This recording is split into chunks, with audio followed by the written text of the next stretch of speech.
Shalom saudaraku, salam damai sejahtera di dalam kasih Kristus. Berjumpa lagi dengan saya, Didi Juli. Kita akan belajar berapologetika bersama-sama di channel ini. Bukan seorang mualaf namanya kalau nggak menjelek-jelekkan agama dulunya. Jadi ketika dia di Kristen, dia nggak apa-apa, kemudian dia pindah ke Islam, dia mulai bicara sana-sini, dan kemudian menjelek-jelekkan agama Kristen. Ini ibarat seorang yang dulunya pernah pacaran, saling suka, kemudian putus, setelah putus jelek-jelekin mantannya. Ini namanya ndak patut. Nah, ada seorang mualaf juga yang jelek-jelekin Kristen dan juga Katolik setelah dia menjadi Islam. Siapakah dia dan apa yang dikatakannya? Mari kita melihat video berikut ini. Terus dari Katolik, tadi kalau nggak salah dengar Mas Andi pindah ke Protestan. Betul. Kenapa tuh? Ganti perahu gitu? Ya, jadi pada saat saya di Katolik ya, saya merasa ada keresahan di dalam hati saya. Keresahan? Ada kejanggalan. Oh, apa tuh? Yang janggal apa? Yang paling kelihatan itu kan saya secara pribadi ya, pemikiran saya secara pribadi. Pada saat saya beribadah di gereja, saya itu sujud di depan patung. Oh gitu. Ya, tadi cerita soal patung. Ya, di depan patung Yesus yang besar. Lalu ada di sisi lain kita ada berdoa juga untuk Bunda Maria, dan itu pun juga kita sujudnya di depan patung juga. Oh gitu. Tapi kan nggak menyembah Bunda Maria kan? Kalau saya merasa kita seperti memohon ke patung tersebut, saya merasanya ya. Oh gitu. Karena kan kita sujud, kita ibadah di depan patung tersebut. Seperti menyembah. Seperti gitu? menyembah kepada patung tersebut. Oh gitu. Tetapi kan, ya ini sorry saya bukannya sok tahu nih. Walaupun kelihatannya seperti menyembah, tapi kan tidak menuhankan patungnya kan? Nah, saya takut saya menuhankan patungnya. Serius? Nah, karena kalau kita lihat di dalam Alkitab ya, Alkitab itu kan sudah jelas berkata bahwa kita nggak boleh buat patung untuk ya, ini Keluaran 20 ayat 4. Jangan membuat bagimu patung yang menyerupai apapun yang ada di langit di atas, atau yang ada di bumi di bawah, atau yang ada di dalam air di bawah bumi. Betul. Nah, berarti kalau kita berpikir secara nalarnya aja deh, apa yang dilakukan oleh gereja dan apa yang dikatakan oleh Alkitab itu kan bertolak belakang. Ya. Yang satu bilang jangan buat patung, disembah. Yang satu bikin patung. Gitu ya. Nah, terus setelah merasa seperti menyembah patung gitu, jadi gelisah. Saya gelisah, saya nggak nyaman gitu. Nggak nyaman. Apakah saya salah gitu kan? Akhirnya saya coba pindahlah ke Protestan. Ada yang ngajak atau kemauan sendiri? Kemauan sendiri. Usia berapa tuh pas pindah ke Protestan? Kurang lebih itu usia 20 tahun mungkin. Oh, 20 tahun. Ya. Berarti oke ya.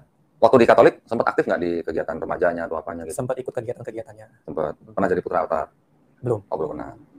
Oke, terus setelah resah dengan rasa seperti menyembah patungnya itu, kemudian pindah ke Protestan. Di Protestan waktu itu di gereja apa? Saya pernah di gereja Full Gospel. Full Gospel. Nama gerejanya Full Gospel? Ya, IFGF namanya. Oh, IFGF. Oke, terus saya juga sempat pindah juga ke gereja Betani kalau nggak salah ya. Betani. Di bimbingan Paniko. Oh, itu GBI Betani. Oh, nah, itu yang saya bilang sama. Saya juga dulu gitu. Video ini panjang ya, dan kemudian audionya itu nggak bagus, kresek-kresek gitu ya. Nah, saya mau share sedikit video ini aja, nanti saya akan komentari dan juga kesimpulan dari apa yang sudah saya lihat di channelnya Pak Donditan. Jadi mualaf ini lucu ya. Dulu itu dia Katolik, pindah Protestan, kemudian masuk Islam. Dan setelah jadi Islam, dia jelek-jelekkan lah itu ya. Lucunya, dia mengatakan bahwa dulu alasan dia pindah dari Katolik ke Protestan karena orang Katolik itu menyembah patung. Patungnya Yesus dan patungnya Maria. Benarkah orang Katolik menyembah patung? Padahal enggak. Saya pernah diskusi dengan teman saya yang seorang Romo. Dia mengatakan bahwa itu bukan menyembah patung, melainkan dia sedang berdoa menyembah kepada pribadi yang digambarkan melalui patung tersebut. Jadi tujuannya bukan patung itu, tapi pada pribadi atau pribadi ya, benar pribadi yang digambarkan melalui patung itu, bukan patungnya yang disembah. Jadi salah besar kalau ada orang mengatakan bahwa orang-orang Katolik itu menyembah patung. Jadi begitu ceritanya. Nah, kalau orang ini menuduh Katolik menyembah patung, nah video berikut ini mereka ini ngapain? Tolong dijawab. Kalau nggak bisa jawab, tanyalah kepada teman-teman yang lain ya. Yuk kita lihat video berikut ini.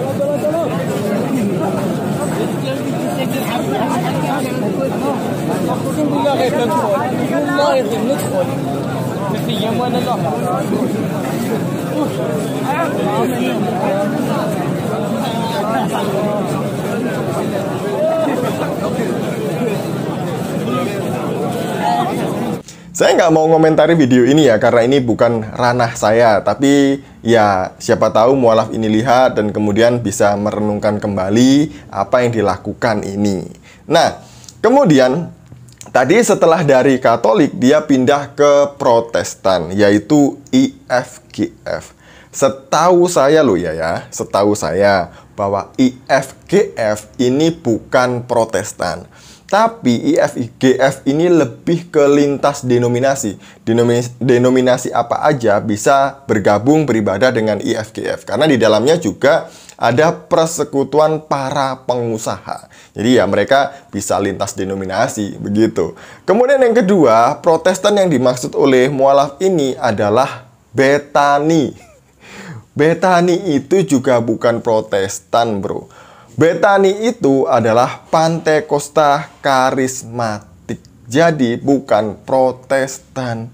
Belajar dulu kalau ngomong supaya nggak malu-maluin gitu loh ya. Nah, alasannya pindah dari Protestan yang IFGF dan Betani tadi itu karena masalah Tritunggal atau ketuhanan. Masa sih orang-orang ini menyembah Tuhan yang tiga tapi satu atau tiga? Ini adalah ciri-ciri orang yang tidak pernah ke gereja tapi sok paling ngerti mengenai doktrin kekristenan. Dia bilang orang Kristen menyembah doa Allah yang tiga atau tiga menjadi satu menjadi tiga. Harusnya kalau dia sudah jadi Islam, belajar Islam yang sungguh-sungguh. Belajarlah dari buku-buku Islam. Pernah dengar nggak ya mualaf ini mengenai sifat-sifat Allah, 21 sifat Allah? Seharusnya dia baca buku Tahafut Al-Falasifah, bukunya Imam Al-Ghazali yang ini ya. Kemudian juga baca buku perbandingannya itu Tahafut At-Tahafut karya Ibnu Rushd. Jadi menariknya dalam dua buku ini tadi itu Ibnu Rushd mengomentari mengenai 20 sifat Allah yang dijabarkan oleh kaum Asy'ariyan. Nah, bunyinya begini, apa yang disampaikan oleh Ibnu Rushd? Ibnu Rushd berkata demikian.